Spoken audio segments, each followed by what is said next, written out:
नमस्कार, state live में आपका स्वागत है। मैं हूं माधवी पांडे आपके साथ।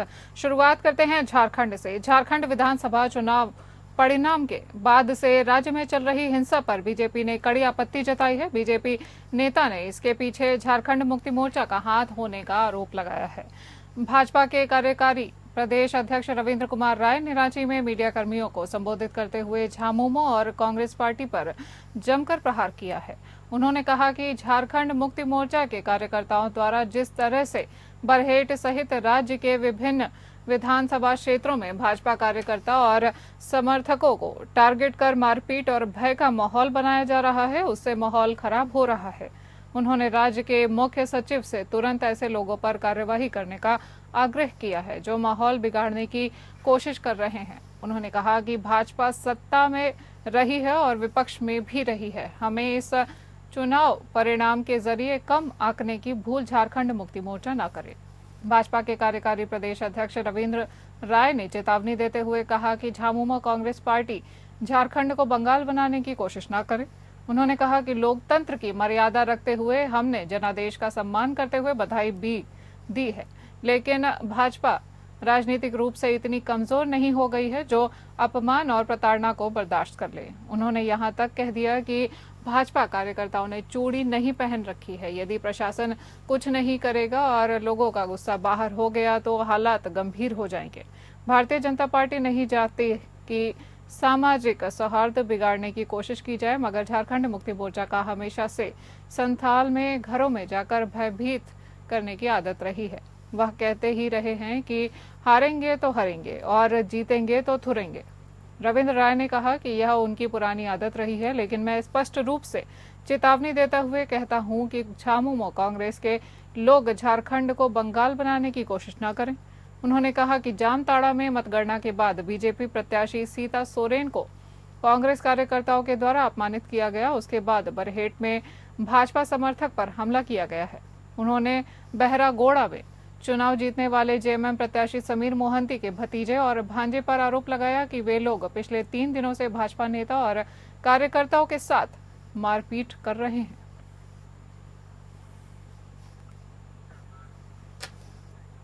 झारखंड के मुख्यमंत्री हेमंत सोरेन लगातार दूसरी बार राज्य में सत्ता की बागडोर संभालने जा रहे हैं। यह पहला मौका है जब किसी मुख्यमंत्री को यह मौका मिला है। इस प्रचंड जीत पर झारखंड मुक्ति मोर्चा के कार्यकर्ता नेता उत्साहित हैं। इसी को लेकर बोकारो के नया मोड़ स्थित बिरसा चौक में झारखंड मुक्ति मोर्चा जिला कमेटी और यूनियन के नेताओं में जश्न मनाया। इस दौरान बिरसा मुंडा की प्रतिमा पर माल्यार्पण किया और कहा कि यह जीत हेमंत सोरेन की जीत है। उन्होंने महागठबंधन को प्रचंड जीत दिलाई है, क्योंकि जिस प्रकार से बाहर से आए नेता हिंदू मुस्लिम को बांटने का काम कर रहे थे, लेकिन यहाँ के लोगों ने एकजुटता दिखाते हुए फिर से सत्ता झारखंड मुक्ति मोर्चा को देने का काम किया है।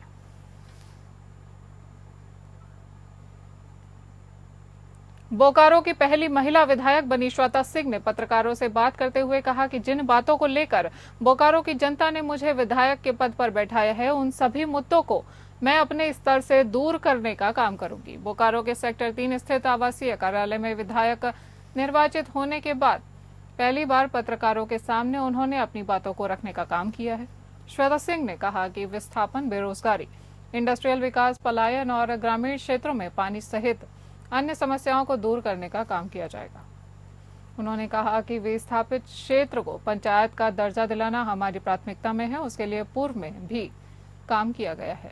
अब मैं विधायक बनी हूं तो मैं खुद अब इस काम को आगे बढ़ाऊंगी। उन्होंने कहा कि मैं अपने अधिकार को लेने के लिए केंद्र और राज्य सरकार के लिए हमेशा तैयार हूं, उनके सामने जाने के लिए हमेशा तैयार हूं, क्योंकि हमें हमारे बोकारो के हक अधिकार की लड़ाई लड़नी है और अधिकार को भी लेना है।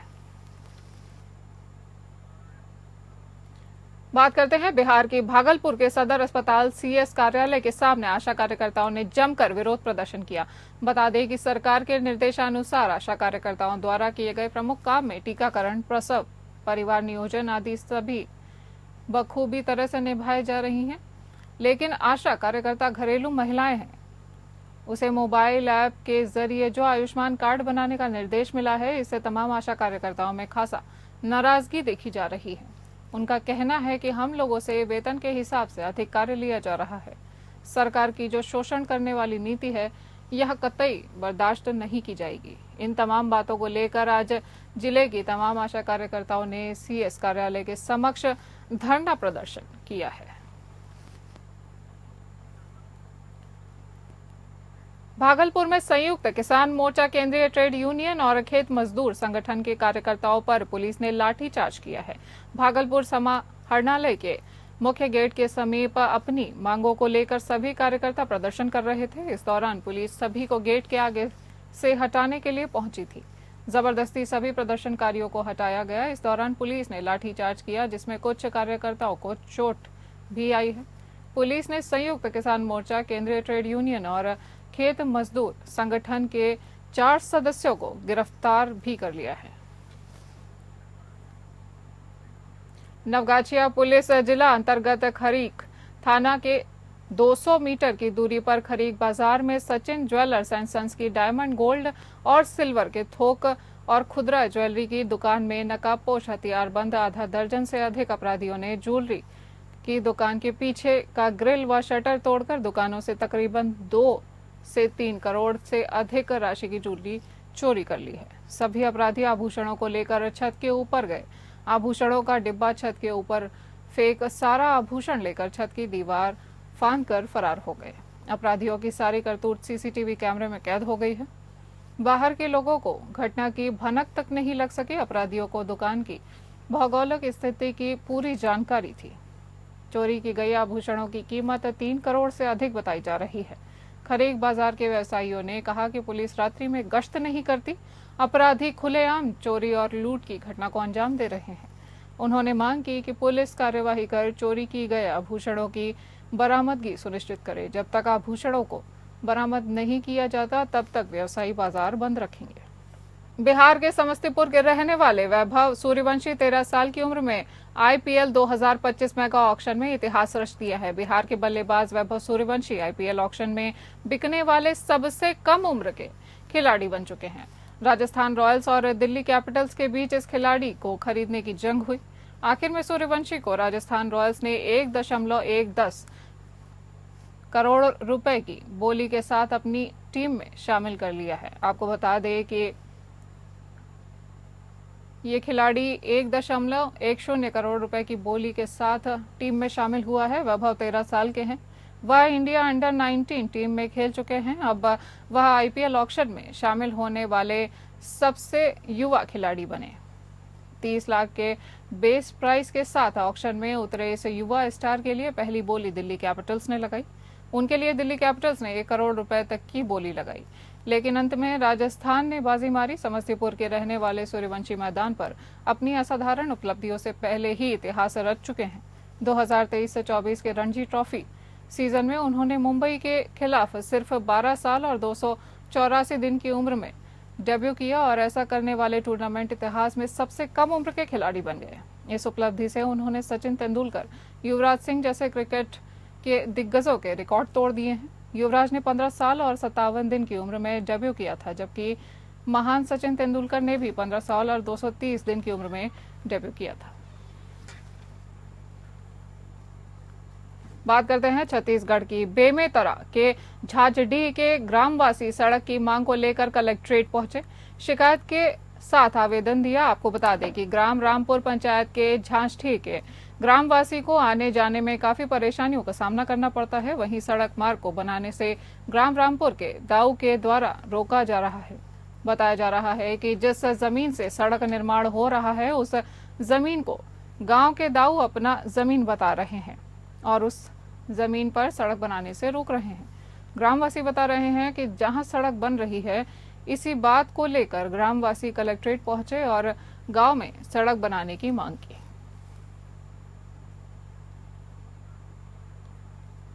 छत्तीसगढ़ महासमुंद जिले से लगे वन क्षेत्र बलौदा बाजार अंतर्गत बाढ़ नवपारा अभ्यारण्य क्षेत्र में पिछले 5-6 महीने से घूम रहा बाघ कल शाम से कसडौल के रिहायशी इलाके में आ गया था, जिससे लोगों में दहशत का माहौल था। वहीं वन विभाग की रेस्क्यू टीम लगातार बाघ के मूवमेंट पर नजर रख रही थी और अंततः उसे ट्रैंक्विलाइजर गन से बेहोश कर पकड़ लिया गया और उच्च अधिकारियों के निर्देश उपरांत संरक्षित क्षेत्र में छोड़ने की तैयारी की जा रही है। उत्तर प्रदेश के व्यावसायिक शिक्षा, कौशल विकास और उद्यमशीलता राज्य मंत्री कपिल देव अग्रवाल ने राजधानी लखनऊ के अलीगंज स्थित राजकीय औद्योगिक प्रशिक्षण संस्थान में भारतीय श्रमिकों को इजरायल में नौकरी दिए जाने के लिए भारत इजरायल ड्राइव 3.0 में कार्यक्रम में हिस्सा लिया। इस अवसर पर मंत्री कपिल देव अग्रवाल ने कहा कि मुख्यमंत्री योगी आदित्यनाथ के नेतृत्व में प्रदेश के युवा खेती उद्योग से लेकर सॉफ्टवेयर तक हर क्षेत्र में नए कौशल सीख रहे हैं। वर्तमान में इजरायल में कुशल भारतीय युवाओं की मांग बढ़ रही है। भारत इजरायल ड्राइव 3.0 के अंतर्गत 5,000 कुशल कारीगरों को इजरायल भेजा जाएगा। इस अवसर पर प्रदेश के कौशल विकास मंत्री कपिल देव अग्रवाल ने कहा कि कुशल भारतीय युवा पीढ़ी के हाथों नया इजरायल बनेगा। मंत्री ने स्किल टेस्ट में आए श्रमिकों का उत्साहवर्धन करते हुए कहा कि मुख्यमंत्री मिशन रोजगार योजना के अंतर्गत उत्तर प्रदेश के कुशल श्रमिकों को इजरायल में रोजगार के नए अवसर प्रदान किए जा रहे हैं, जिससे उन्हें वैश्विक मंच पर पहचान और बेहतर भविष्य का मार्ग मिल रहा है। इजरायल सरकार के साथ हुए MOU को अब तक 9,000 से अधिक श्रमिकों को इजरायल में रोजगार मिल चुका है। इजरायल के साथ कोलैबोरेट करनी है। हमारे विभाग ने वो शानदार परिश्रम किया। तत्कालीन हमारे प्रमुख सचिव, तत्कालीन हमारे डायरेक्टर, उनका एक शानदार विजन रहा और इजरायल से टाइप होकर के पीवा कंपनी ने दोनों गवर्नमेंट को जोड़ने का काम किया। अच्छा, देश के अंदर भी माननीय प्रधानमंत्री श्री नरेंद्र मोदी जी के नेतृत्व में युवाओं को स्किल करके आगे बढ़ाने का काम हो रहा है। NCC लगातार काम करती है।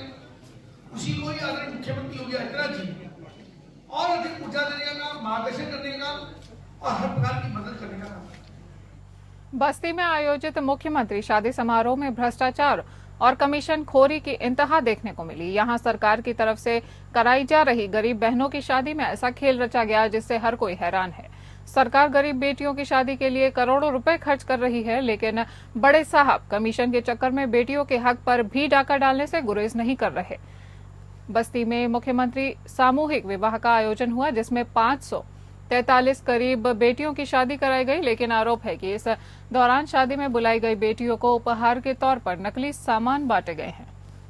शादी के दौरान जब बेटियों को समाज कल्याण विभाग की तरफ से उपहार में दिए जाने वाले सामान दिए गए तो दुल्हन और दूल्हे सहित उनके परिवार के लोगों के होश उड़ गए। नियम और मानकों की धज्जियां उड़ाते हुए गरीब बेटियों को आभूषण में नकली पायल, श्रृंगार में मिलने वाले सामानों में नकली लिपस्टिक, कुकर, बर्तन सहित घटिया गुणवत्ता की साड़ी देकर समाज कल्याण अधिकारी और ठेकेदार ने मिलकर पूरे बजट का बंदरबाट कर लिया है।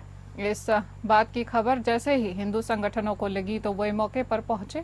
विश्व हिंदू महासंघ के जिला अध्यक्ष दल बल के साथ पहुंचे, जहां उन्होंने समाज कल्याण विभाग द्वारा किए जा रहे उपहार की जब जांच की तो देखा करीब सभी सामान नकली है। यहां तक कि पायल भी नकली थमा दी गई है। इसके बाद हंगामा होने लगा और कई लोगों ने इसका विरोध भी किया। जिला अधिकारी रवीश कुमार गुप्ता से जब इस पूरे प्रकरण की शिकायत हुई तो उन्होंने कहा कि बेटियों को अगर घटिया गुणवत्ता का सामान दिया गया है तो उसकी जांच कराकर कार्यवाही की जाएगी। डीएम समाज कल्याण अधिकारी की इस कारगुजारी से नाराज नजर आए और तत्काल जांच कराकर कार्यवाही करने की बात कही। संभल में हुए उपद्रव को लेकर करनी सेना ने अलीगढ़ के जिला कलेक्ट्रेट पर जबरदस्त प्रदर्शन किया है, जिसमें करनी सेना के पदाधिकारी के द्वारा प्रदर्शन करते हुए कड़ी कार्यवाही की मांग की गई है। उन्होंने कहा कि उपद्रव करने वाले लोगों के खिलाफ कठोर कार्यवाही प्रशासन के द्वारा की जानी चाहिए। ऐसे अपराधियों के घर पर पुलिस प्रशासन के द्वारा बुलडोजर चलाया जा रहा। संभल की जामा मस्जिद के सर्वे के दौरान पुलिस और कुछ लोगों में भिड़ंत हो गई और इस दौरान जमकर पथराव हुआ। गोली चलने से 4 लोगों की मौत हो गई थी। पूरे मामले पर अखिल भारतीय करनी सेना के प्रदेश अध्यक्ष ठाकुर ज्ञानेंद्र सिंह चौहान ने बताया कि संभल में जो उपद्रव हुआ है वो पूर्व नियोजित षड्यंत्र के तहत हुआ है। मंगलवार से मस्जिद का सर्वे हो रहा था और उस समय भी संप्रदाय विशेष के लोगों द्वारा सर्वे का विरोध किया गया, लेकिन पुलिस प्रशासन की शक्ति के कारण वह किसी घटना को अंजाम नहीं दे पाए। इसी बीच इन लोगों ने अपना सुनियोजित षड्यंत्र रचकर घटना को अंजाम दिया है।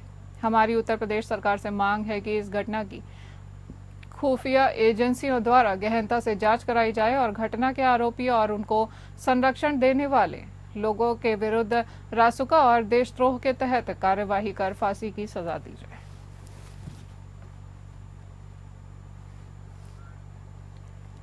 बरेली में एक बेरहम मां की करतूत सामने आई है, जिसने प्रेम संबंधों में बाधा बनी अपनी 2.5 साल की बेटी को छत से फेंक कर मार दिया और पति को हादसा बताकर बच्चे के शव का अंतिम संस्कार करवा दिया। वहीं जब सीसीटीवी फुटेज सामने आया तो पति ने पत्नी के खिलाफ शिकायत की।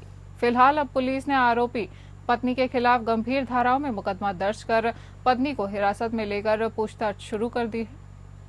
दिल के झकझोर देने वाली सनसनीखेज वारदात थाना सीबीगंज इलाके के परसाखेड़ा की है।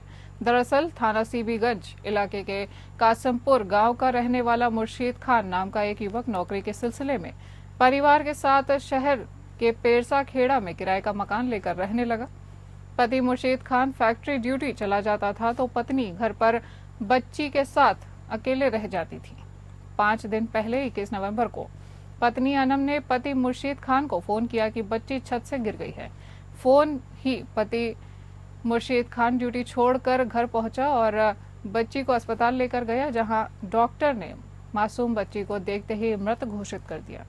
पति मुर्शीद खान ने हादसा समझकर बेटी अमानूर का अंतिम संस्कार कर दिया, लेकिन जब घटना का सीसीटीवी फुटेज सामने आया तो लोगों ने मुर्शीद खान को बताया कि उसकी बेटी के साथ हादसा नहीं हुआ बल्कि उसकी छत से फेंककर हत्या की गई है, जिसे किसी और ने नहीं बल्कि उसकी ही पत्नी अनम ने फेंका है।